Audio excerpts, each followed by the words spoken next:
So guys, CJK1231 back again, this time with another hip-hop album review, this time Trippie Red, exclamation mark.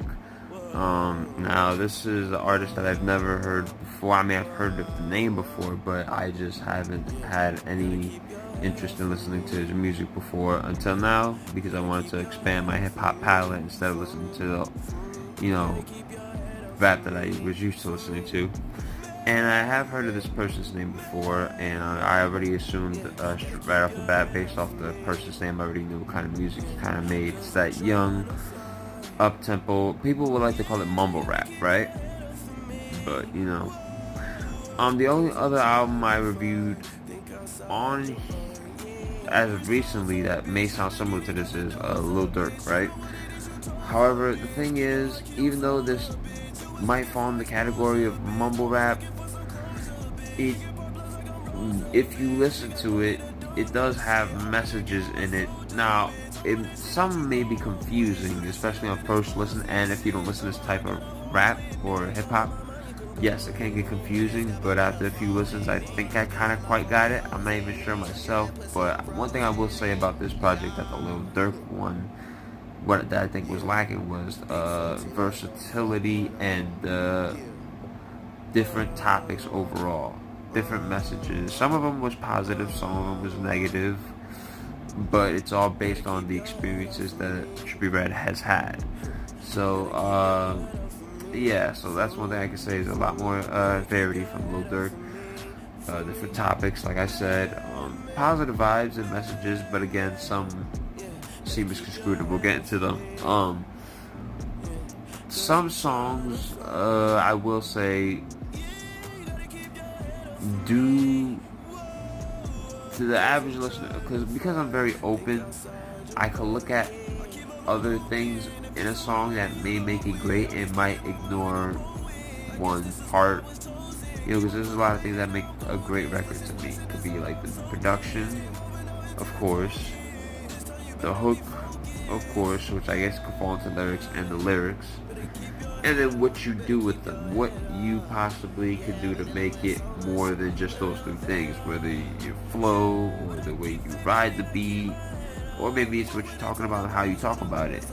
The way you talk about a certain subject that's been talked about 1,000 times could be interesting in more ways than another 1,000 people talk about that same subject 1,000 times. You see what I'm saying? So with this in particular, as I was saying, the reason why I said that is because certain songs, like for example on Throw It Away, he just basically repeats the title of the song, he repeats it the whole time, but with different tones.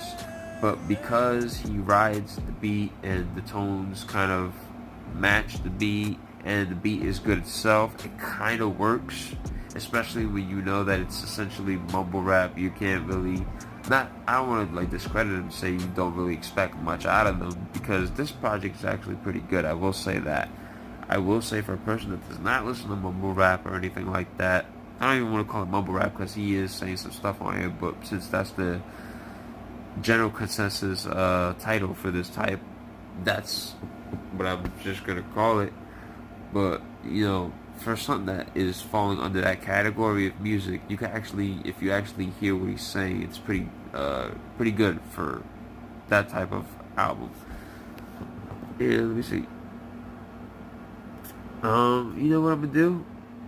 Because I really don't have anything else to say about it, then I think it's pretty dope. I think we could go into the favorite tracks, because I already talked about how I already talked about how versatile it is, and what to expect as far as it being a mumble rap. So let's get into the favorite tracks. Now, this project had 13 tracks, and out of 13, I liked, let me count, because I have it in my notes, 1, 2, 7 tracks out of 13. I don't think that's bad at all. I actually think that that's pretty good. So let's go over it. I will say this: production on this project is very, very stellar. The production was varied too. It didn't sound like Lil Durk's a little bit, where a lot of them sound like they could have been from the same beat. So I can say that. But let's get into the favorite tracks then.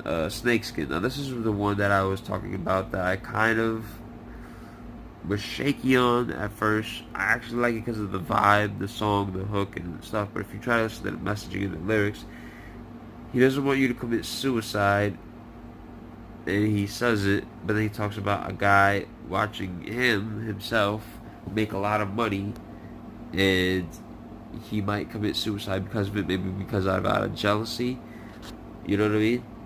Maybe I'm not looking at it as deep as I should, or maybe I'm looking at it too deep. But I think what he was probably trying to convey in that song, talking all that smack about people, but then giving a positive message is, if you see me do it, and you're afraid that maybe you can't achieve it, and you just want to just call it quits, to not do that. You know what I mean? That's what at least I'm thinking. He says that, dude, see me with mad money, don't commit suicide. I'm not quoting him. I'm kind of paraphrasing what it sounded like he said in that song, if I remember correctly.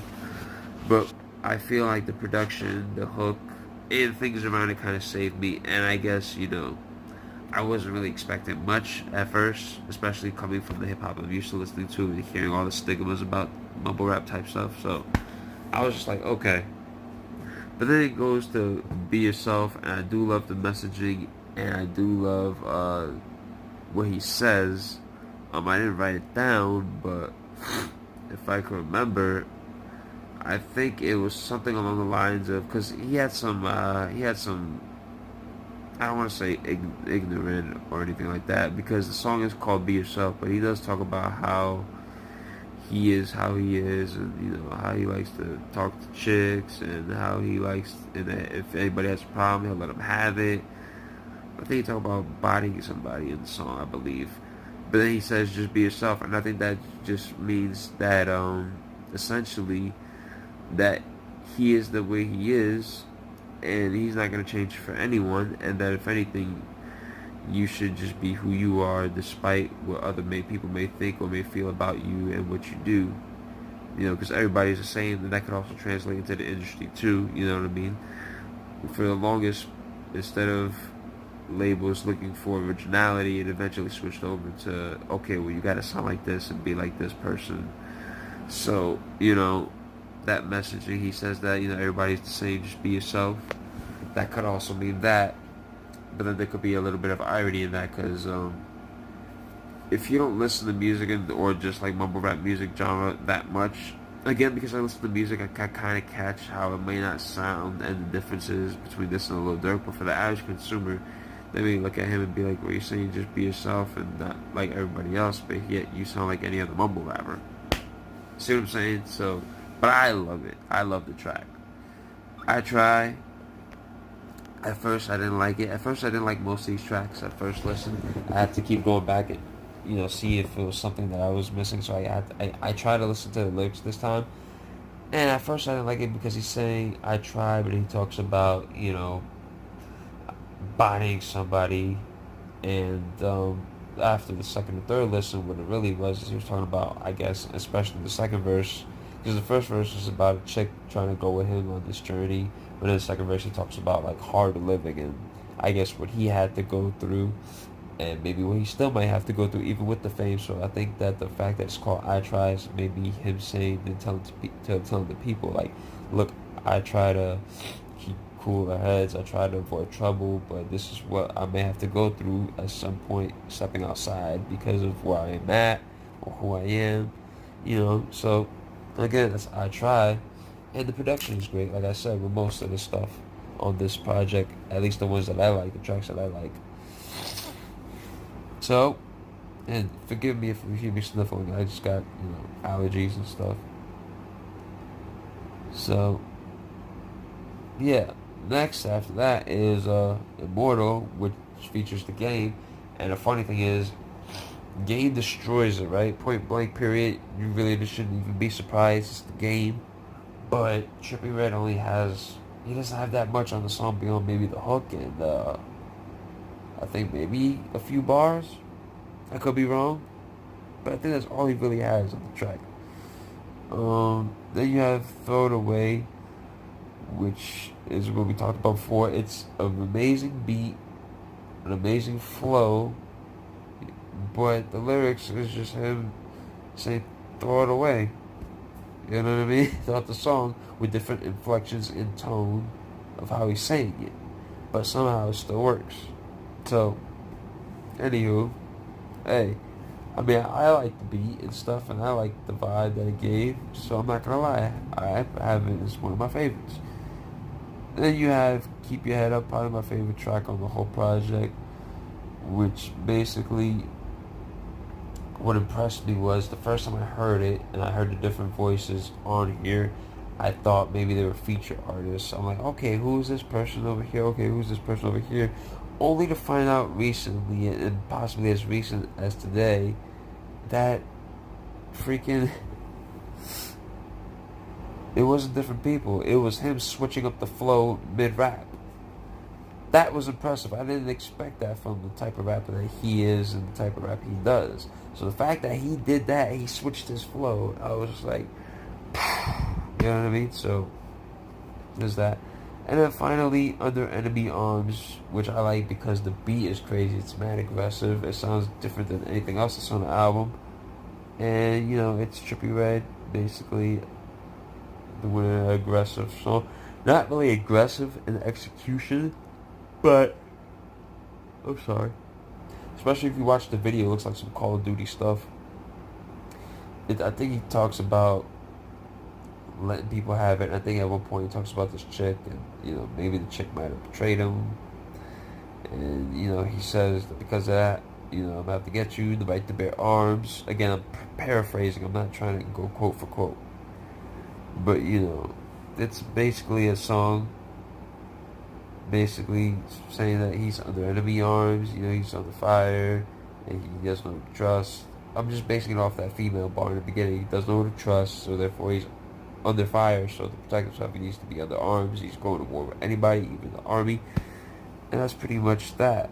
Everything else on the project was either or I just was not feeling. Like, for example, now that we're talking about tracks, I will say that on Everything Bars, Koi, the female, Koi Leroy, Koi Leroy, or Koi Lori, or something like that. Her voice kind of killed the song for me. I thought that I thought Trippie Redd was doing fine, but then when her voice comes in, it sounds like all mumbled up. And it's like, man in the car, and it's like, oh boy, yeah, this is really mumble rap now. That's what I was saying to myself. But beyond that, for 13 tracks overall, the fact that I liked about, let me count again, 1, 2, 7 of them, hey, I think it's pretty great. And if I had to give it a rating, I will, if I gave Lil Durk a 3, I'll give this a 3.5. I do think that it's worth the extra 5 points just based on versatility alone and the fact that he was able to apply some, like, I don't want to say that Lil Durk's album didn't have some sort of creative passion in there or anything like that, but here the fact that he made it a point to talk about certain topics and make sure not like one song and the song after it sounds like one big old song. He made sure not to talk about the same thing the whole album. You see what I'm saying? He had different things to talk about. The fact he switched up his flow, so you know, like you could tell that he went in here and tried to make the best possible album that he can for him and his fans. And I guess we're speaking about this Trippie Redd project album, whatever you want to call it. So I'll give it a 3.5 out of 5. I do think that it's really good. Anybody that's a fan of, I guess, mumble rap should enjoy it, because I'm not a fan of mumble rap, and I enjoyed 7 projects out of the 13. Not 7 projects, 7 songs out of the 13. My mind's all over the place right now. So at the end of the day, guys, tell me what you think. I didn't think it was that bad, but then again, that's just me. So you know, what you guys can do. You know, like and comment. Remember, subscriptions are earned, not to be asked for. So, you know, only do it if you like what I'm doing right now. Beyond that, we have some more album reviews coming. I'm planning to put up the Rhapsody one, the Little Brother one, and of course, Brockhampton Ginger, and of course, I guess I gotta review Saint Dog Bozo, that damn album. But you know that those other reviews are coming soon. But until then, and until we see each other next, if we see each other next, hopefully you can make it. Love you. Be at peace. And hopefully I'll see you in the next video. Peace, guys.